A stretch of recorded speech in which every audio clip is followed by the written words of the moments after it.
Saudara selamat malam, Berani Bersih kembali menjumpai Anda dengan paparan mendalam atas isu penegakan hukum dan pemberantasan korupsi di Indonesia. Dan malam hari ini bersama saya Imam Priyono. Malam hari ini Berani Bersih mengulas mengenai perlindungan anak di Indonesia. Tentu kita masih berada dalam hiruk pikuk. Salah satu isu yang menyedot perhatian publik adalah meninggalnya Angelin. Dan saat ini memang kasus tersebut terus bergulir dari waktu ke waktu. Bahkan ibu angkat dari Angelin saat ini sudah menjadi tersangka. Dan ini menjadi salah satu bagian yang akan kita bahas dalam diskusi malam hari ini.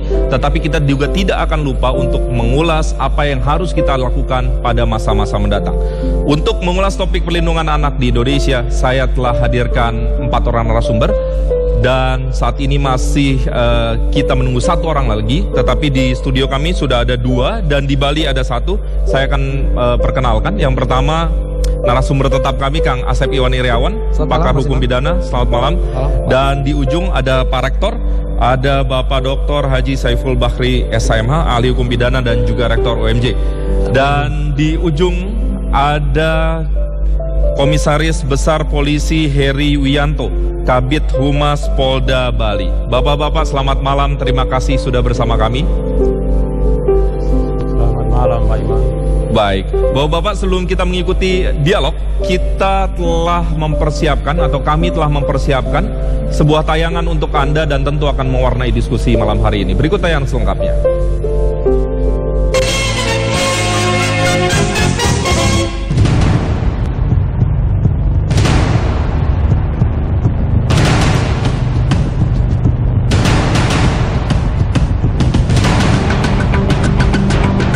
Kasus penelantaran anak dan kasus pembunuhan anak yang terjadi beberapa waktu yang lalu sesungguhnya hanya secuil dari sekian banyaknya kasus kekerasan atau eksploitasi yang dialami anak di Indonesia. Anak-anak yang seharusnya menikmati masa-masa bermain dan belajar terkadang dipaksa oleh keadaan untuk bergulat dengan kerasnya kehidupan khususnya di kota metropolitan, baik sebagai pengamen ataupun gelandangan.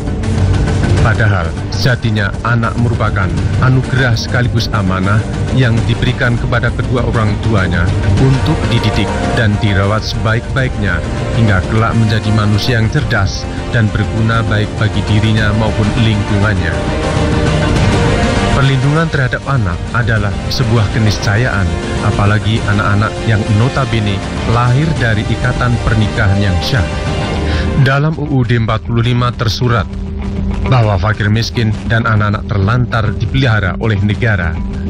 Sudah sewajarnya apabila semua kita senantiasa punya perhatian yang lebih terhadap hak dan kewajiban anak, antara lain hak untuk tumbuh dan berkembang, seperti mendapatkan pendidikan yang layak, makan, belajar, dan bermain. Hak untuk hidup layak, yakni mendapatkan kasih sayang dan perhatian dari kedua orang tua. Hak untuk mendapatkan perlindungan dari kekerasan dan diskriminasi, dan hak untuk berpartisipasi atau mengemukakan pendapat. Lantas bagaimana dengan berbagai kasus aktual yang mencuat ke permukaan terkait dengan perlindungan anak di Indonesia? Selengkapnya kita bahas dalam dialog Berani Bersih malam ini.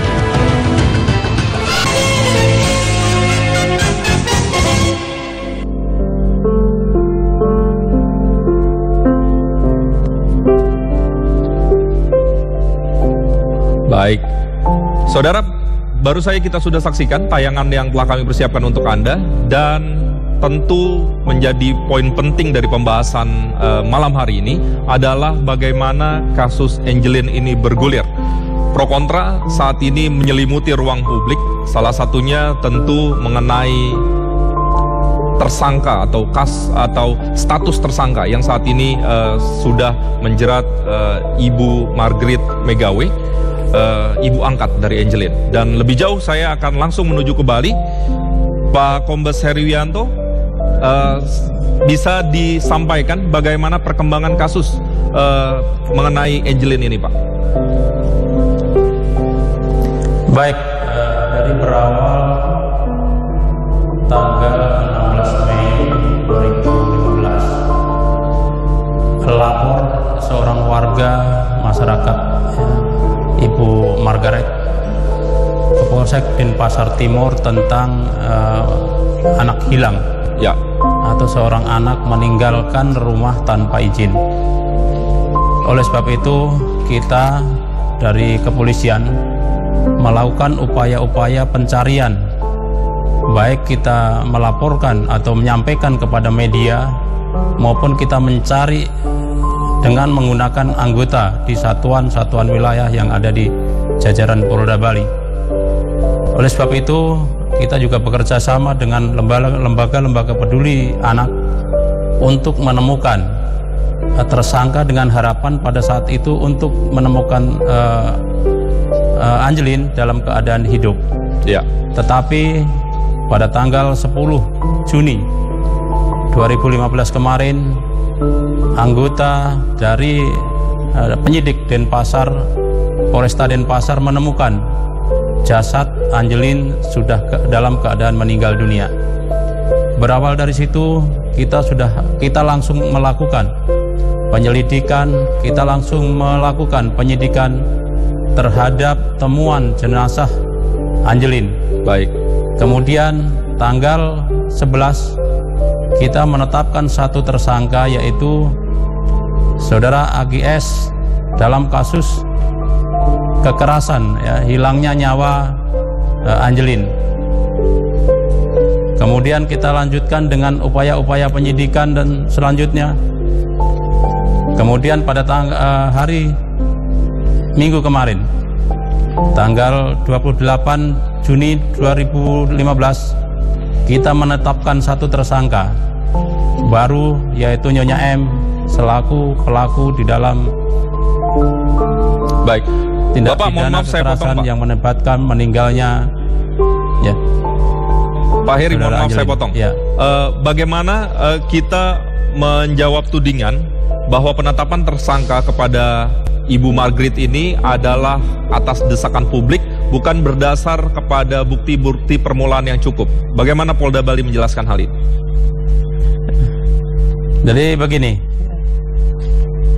dari publik sebenarnya dari awal sudah memberikan pengaruh yang cukup besar kepada kami, dengan pemberitaan media cukup besar. Tetapi kami karena belum mendapatkan alat bukti yang cukup, kami belum bisa menentukan tersangka baru pada saat itu. Setelah kami menemukan bukti-bukti yang cukup, bukti permulaan, sehingga kita menetapkan tersangka baru, yaitu Nyonya M. Jadi kalau ini merupakan desakan publik, saya kira itu tidak benar.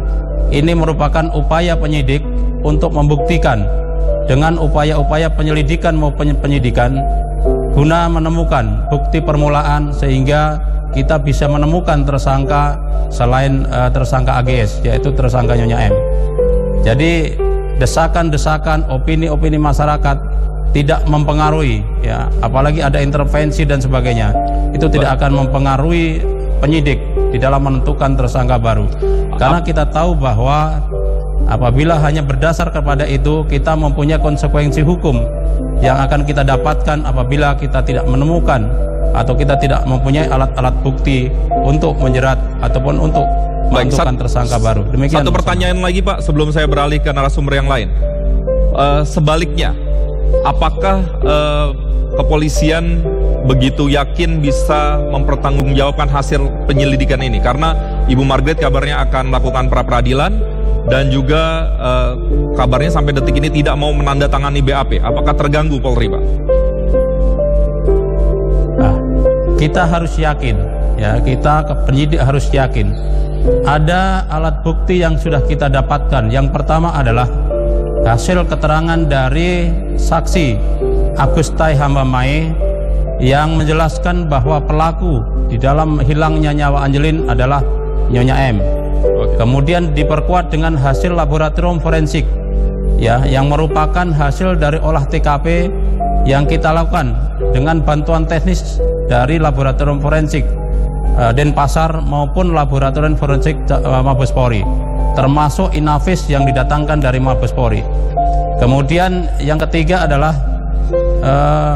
keterangan dari saksi AGS ya, menggunakan lie detector yang berkesesuaian dengan apa yang ada di dalam hasil pemeriksaan laboratorium forensik dan kedokteran forensik. Demikian. Baik, terima kasih. Kita beralih dulu ke narasumber yang lain.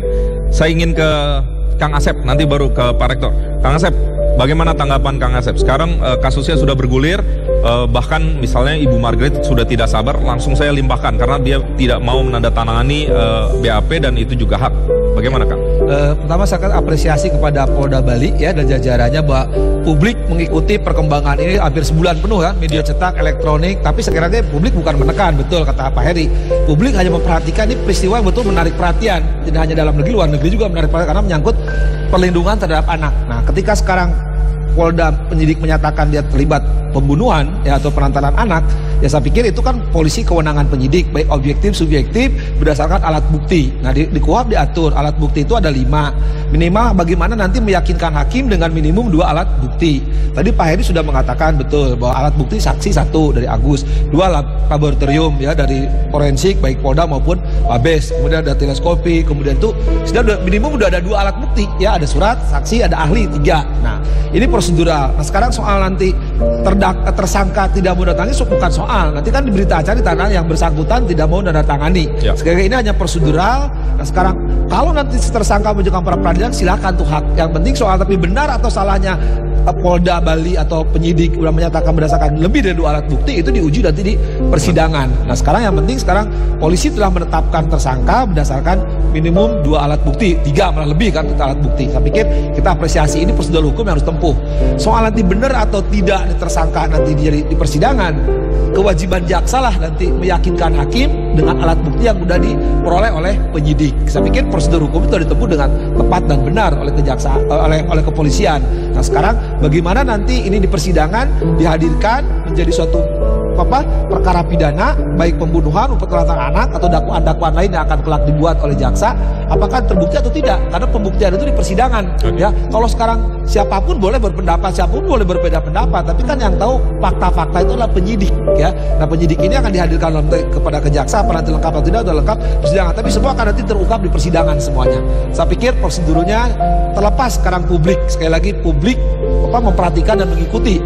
Ya, apakah ini perkara ini nanti menjadi sesuai dengan, sekali lagi publik tidak menekan, tapi publik berharap bahwa prosedur ini terang benderang akan dibuka di persidangan. Jadi hukumnya sekali udah tepat dan benar. Seadil-adilnya. Ya ada adilnya jelas. Nanti yang memutus paling hakim. Karena gini Mas Imam, saya masih ingat dengan beliau ketika saya jadi hakim, beliau jadi penasihat hukum di Tangerang ya.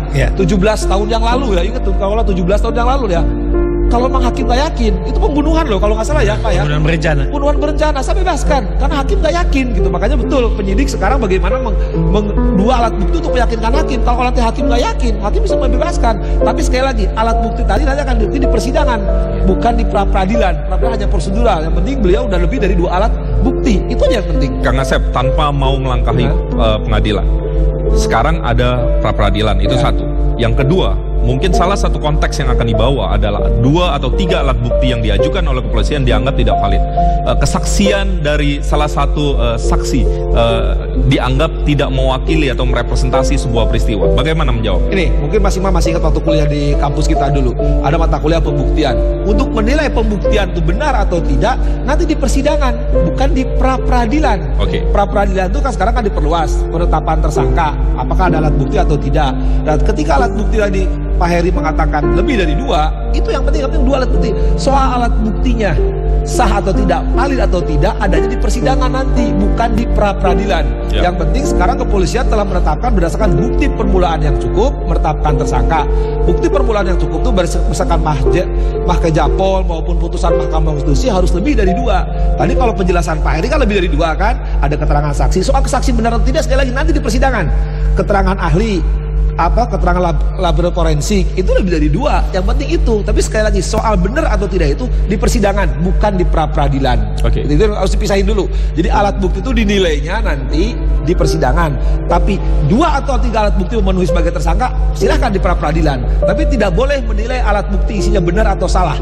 Yang penting penyidik telah menetapkan tersangka berdasarkan lebih dari 2 alat bukti. Oke, itu koridor ya. Sekarang saya beralih. Pak Saiful, tanggapannya mengenai hal ini, sudah ada dua narasumber yang memberikan perspektif. Bapak sendiri seperti apa? Kalau saya ingin melengkapi saja bahwa di dalam hukum acara itu adalah alat hukum pembuktian yang menentukan due process of law-nya itu. Karena itulah untuk mendapatkan alat bukti harus ditentukan secara limitatif sesuai apa yang ditentukan dalam KUHP. Tidak boleh penyidik melampaui kewenangannya. Kalau diperoleh alat bukti itu melampaui kewenangannya, maka itulah di proses ranah peradilan nanti akan dinilai. Apabila pelampauan kewenangan itu dilakukan oleh penyidik tidak sesuai dengan koridor, maka hakim mempunyai keyakinan lain. Apa yang misalnya melampaui kewenangan? Alat bukti yang diperoleh itu harus sesuai prosedurnya. Prosedurnya ditentukan secara rigid di dalam KUHP. Misalnya harus ada secara normatif proses itu dimulai, harus ada surat untuk menentukan proses penyidikannya, kemudian membawanya itu dalam proses penyidikan yang baik dan benar, transparan, dan diperolehnya itu dengan jalan yang baik. Kalau proses perolehan alat buktinya itu tidak dengan jalan yang baik, maka itu bisa menggugurkan di dalam proses peradilan. Nah, karena itulah peradilan kita ini sesungguhnya adalah peradilan yang juga sangat modern. Karena KUHP kita menentukan bahwa cara-cara untuk mendapatkan alat bukti adalah salah satu aspek di dalam merentangkan pembuktian itu di pengadilan. Karena itu penyidik sekarang saya yakin sekali berhati-hati karena mendapatkan pemberitaan yang luar biasa nasional maupun internasional, terjadi di Bali lagi kan. Maka ini penyidik harus berhati-hati menentukan sikapnya, dan prosedur mendapatkan perolehan alat bukti itu juga harus benar. Kalau tidak, maka itu menjadi sasaran tembak. Karena itulah maka dalam kasus ini sederhana sekali, karena sudah ada korbannya, sudah ada mayatnya ditemukan. Mayatnya di tempat lokus delikti yang sudah bisa diketahui. Kemudian pelaku-pelakunya diduga dilakukan oleh yang di sekitarnya. Dan itu tidak akan mungkin dilakukan oleh sendiri dilakukan. Pastilah dilakukan oleh yang lain-lain, atau dalam perspektif pasal 55 KUHP pasti dilakukan bersama-sama. Karena ada yang membantu melakukan. Kemudian yang menyaksikan melakukan bahwa anak ini ditelantarkan. Anak ini sebetulnya di bawah suatu kekerasan yang luar biasa, fisik maupun psikis. Nah, orang yang kos di sekitar itu menyaksikan sebetulnya bersalah juga. Mengapa tidak melaporkannya? Mestinya dari awal harus melaporkan bahwa telah terjadi penelantaran anak yang ditentukan dalam undang-undang tentang perlindungan anak. Jadi undang-undang itu sebetulnya tidak menunggu peristiwa kejadian atau kejahatan itu terjadi. Sebelum peristiwa kejadian itu, maka undang-undang telah menentukan apabila melihat anak dalam kondisi terlantar, baik ekonomi, diskriminasi, kemudian kekerasan seksual lainnya, maka yang melihat dan menyaksikan itu harus melaporkan. 35/2014 ya. Dan itu yang belum berjalan. Dan itu sudah terjadi. Jadi sebetulnya kalau mau diungkapkan secara dasar, maka penyidik harus memperluas jaringannya itu. Mengapa? Tetangga, kemudian orang yang tinggal di situ, karena kan menerima kos juga sudah mengetahui dalam peristiwa itu telah terjadi intimidasi, kekerasan, dan tidak melaporkan, itu pun juga kesalahan. Saya ingin ke Pak Heri lagi. Pak Heri masih bersama kami? Ya. Baik, Pak Heri. Betul, masih Mas.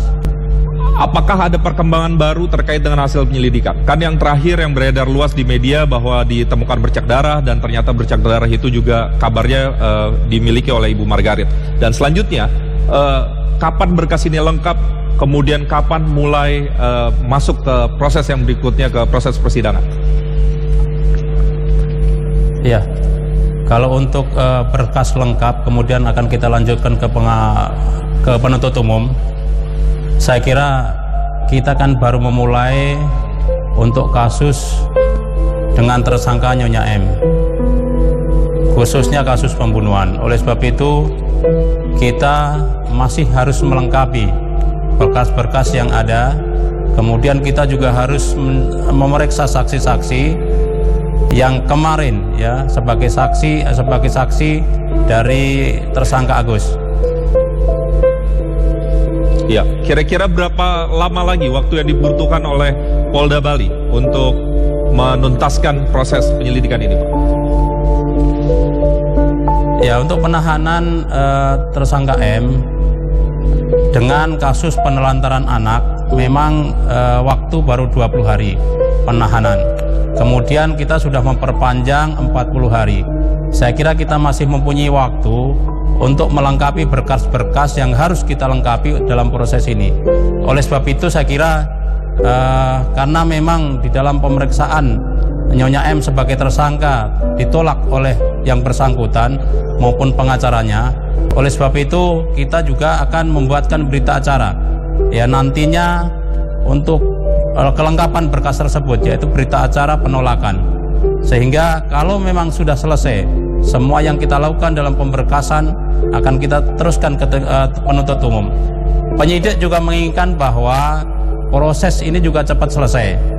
Tetapi kita juga tidak boleh meninggalkan kelengkapan yang harus memang di dalam berkas itu, karena memang nanti juga akan diuji di dalam persidangan, dan ini juga nanti akan kelengkapan ini akan dites diteliti oleh jaksa apakah memang sudah lengkap atau belum. Demikian. Pak Heri, apakah kebutuhan waktu yang diminta oleh Polda Bali adalah salah satu cara atau adalah salah satu indikasi bahwa masih ada pengembangan terkait tersangka pembunuhan Angelin? Misalnya ada salah satu skenario yang beredar di publik, pembunuhan Angelin dilakukan lebih dari satu orang, bahkan lebih dari 2 orang. Apakah ini yang masih dikejar oleh Polda Bali? Ya, saya kira memang kita masih terfokus kepada 2 orang yang saat ini sudah kita tetapkan sebagai tersangka. Ya, karena memang 2 orang yang sudah kita tetapkan sebagai tersangka pun sampai saat ini juga belum selesai berkasnya. Kalau mungkin dalam perjalanan penyidikan ada kita temukan tersangka-tersangka lain yang mungkin nanti mengikuti, ya, apakah dia sebagai membantu atau turut serta dan sebagainya, ya nanti akan kita proses berikutnya. Tapi yang jelas untuk saat ini Polda Bali memfokuskan terhadap 2 orang yang pada saat ini sudah kita tetapkan sebagai tersangka. Demikian Mas Imam. Baik Pak Heri, kemudian Kang Asep dan Pak Saiful, kita harus jeda dulu terlebih dahulu sebentar. Kita akan segera lanjutkan dengan angle yang lain. Dan saudara jangan kemana-mana, Berani Bersih akan segera kembali untuk Anda.